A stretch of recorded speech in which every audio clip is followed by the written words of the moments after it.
Hey, it's me, everybody. It's Lila from Gma Rides and Gma Rides Bookmaking. Anyway, that's the name of my new YouTube channel I started for, well, showing off my books, obviously. Anyway, I wanted to tell you about this book I made a while back, and I kind of lost it in the shuffle of, well, riding motorcycles and doing stuff. But anyway, I want to tell you about this book, because I'm really excited about it. I think it's beautiful. It is sturdy.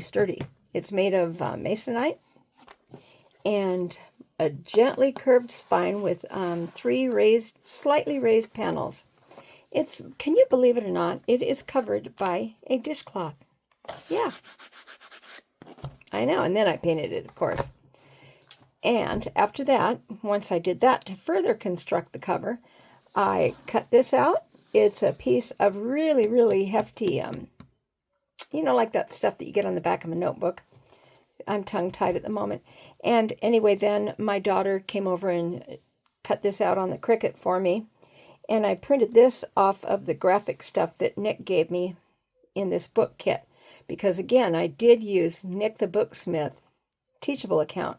And this is one of her books that I made. But anyway, all the stuff you need comes with the class. And it's so worth your while. Well, I had a great time learning how to make this book. And I've made several others along this same type of a method. I'm a little tongue-tied tonight, but we're just going to plug on, okay? Okay. Anyhow, so this is kind of cool because it's the cover, and then it's got this thing, and I custom blended all of these colors, and then I didn't have enough to do the cover and the background cloth at the same time. And so I did them all, and then I had to mix up some more, so then they dried. And then this didn't match that. So you can imagine that was a hot mess. But anyway, so this is a piece that comes with the kit, and then this I cut out on my Cricut thanks to my daughter, because I'm not that talented. Anyway, it's got, I forgot how many signatures. 1, 2, 3, 4, 5, 6, 7 signatures. Sorry, I guess I was off screen there. It has 7 signatures, and they are securely bound into the spine. The spine is that thing in the back there. And I covered it up with some gauzy stuff and some lace, because otherwise it would have just been boring looking. So there's that. And I decked the bottom out too. You know, when you pull a book off the shelf, people mostly tend to grab them like this. So they put these things called headbands up there. Yeah, so I thought it was kind of interesting. But anyway, so this is called the Tree Lore book. I don't know why. Nik named this type of book, and I just decided to go with what she called it because I have a bunch of books I'm going to be putting up on this channel, and it's going to be helpful when I list them on Etsy to have them named. So this is a tree lore style book. You open it up and it's got some sturdy cardstock in here. Hang on, I need to get a drink real quick.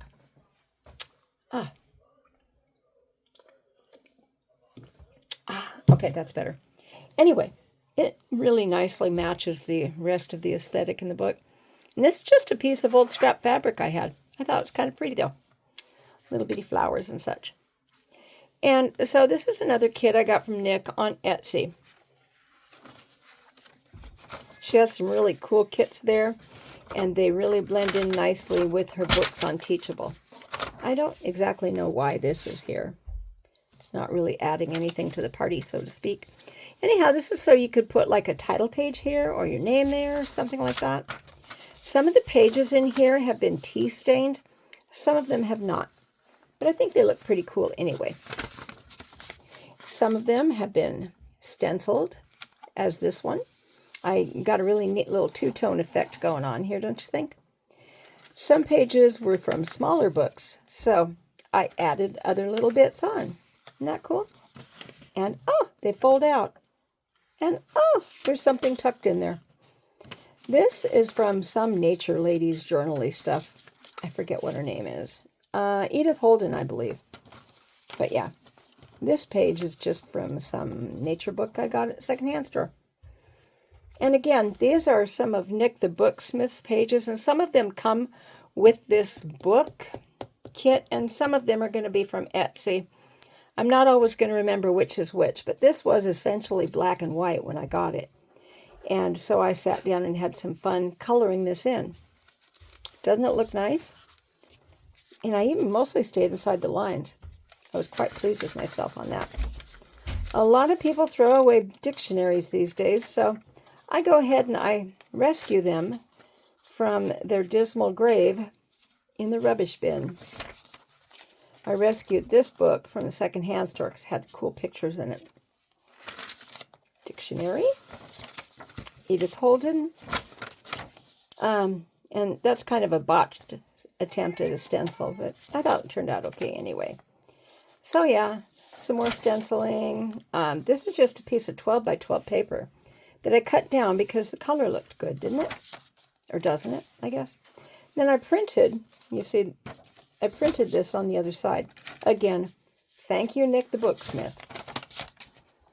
This is just some verses that she included in one of her kits. This is from a Burton's extension book. I don't exactly know what that is, but it was a cool book and the price was right, so I got it. And this looks really cool in real life. I'm going to put these up on an Etsy shop as soon as I figure out how to finish putting together an Etsy shop. But yeah. Can you hear my cat in the background? Sorry about that. Again, these are some pages that I printed off of Nik's, and I colored them in, mostly staying inside the lines.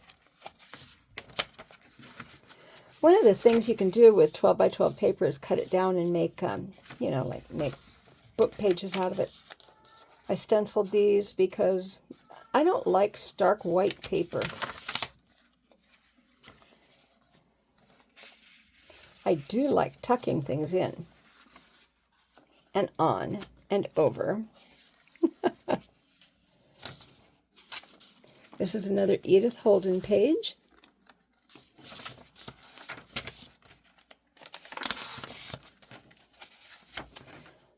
I have these little books that have like little thoughts and such in them.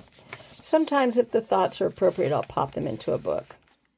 I was messing around with this antiquing stuff. I don't think you can see it, but it was a crackle medium. So I crackled this little birdie and I stuck him in here. Yeah, I just thought it was pretty cool. This was just a piece of paper that I printed this off on, like regular copy paper. And I printed it onto a piece of paper that was lined, so voila, a note card. I don't know why I put that there, but I don't know. And this was not my best artistic attempt, but I am not taking it out, because otherwise I'm going to sit around my house forever.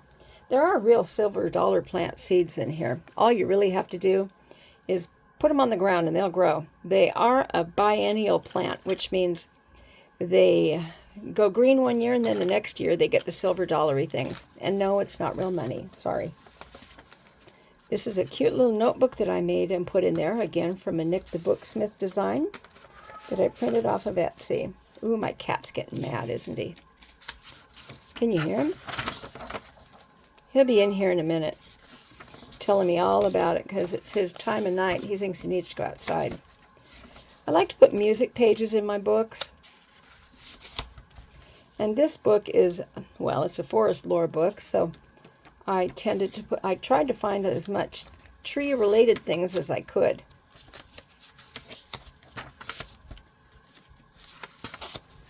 When I put this book together was kind of when I was just starting, so I had a whole bunch of stuff, and I went out on a buying frenzy at a secondhand store. So I hesitate to tell you people how many books I have that I can still tear up. But the thing is, once you tell people that you're saving something, well, in my family anyway, people find things for you, which is cool. But things are accumulating faster than I can make books. I don't mind. I hate buying stuff. As it is, I think I'm only going to need to buy glue and maybe some eyelets for the next little while. Yeah. So anyway, This is this book. Oh, hey, look at that. Typing lessons. Isn't that beautiful? I found an old 1920s National Geographic, and it had some pictures in it. I'm never sure if I can copy those off. Sometimes I do anyway, and I save them for myself. And I just made this little trifold out of a piece of manila folder that was kind of scrungy and grubby. But I thought it looked neat, so I included it in here with a few artist trade cards and some other little bits in here.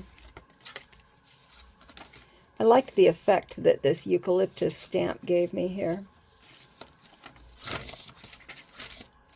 And again, this was one of my learning books, but I still think it turned out really nice. This is one of those little books that I generally try to tuck into anything I make, because I like you to have a little book to take with you to write notes on, so that you can later on come back and enter your thoughts in your great big book. Here's another envelope in here. And this is part of a, like one of those little manila envelopes. And I just stitched it onto the actual copy paper. I know, isn't that cool? And of course I stenciled that on there, and I antiqued it all up. And yeah, and there's a couple of things in there. We'll just say things, okay? Isn't that cool looking? I just love the way this turned out too. I'm sorry, it really sounds like I love my own work, doesn't it? But I do. I mean, I think they turned out pretty cool. So yeah, this has been the Tree Lore book. I made a bookmark to go with it. It's a little bit off-center, but I like it. My life is a little off-center anyway. I zhuzhed up some of these other little things to put on it. I don't exactly know what this is, but I found it in a junk lot of jewelry. And I made this little thing with a whole bunch of little seed beads in it. Chunk of hand-dyed lace. Put a little eyelet on this, and added up some things on the back, including a bug and a token of love. Yeah. But anyway, this has been from me, Lila, Gma Rides. I hope that you've enjoyed looking at this book, the Tree Lore book. About 140 pages of wonderfulness.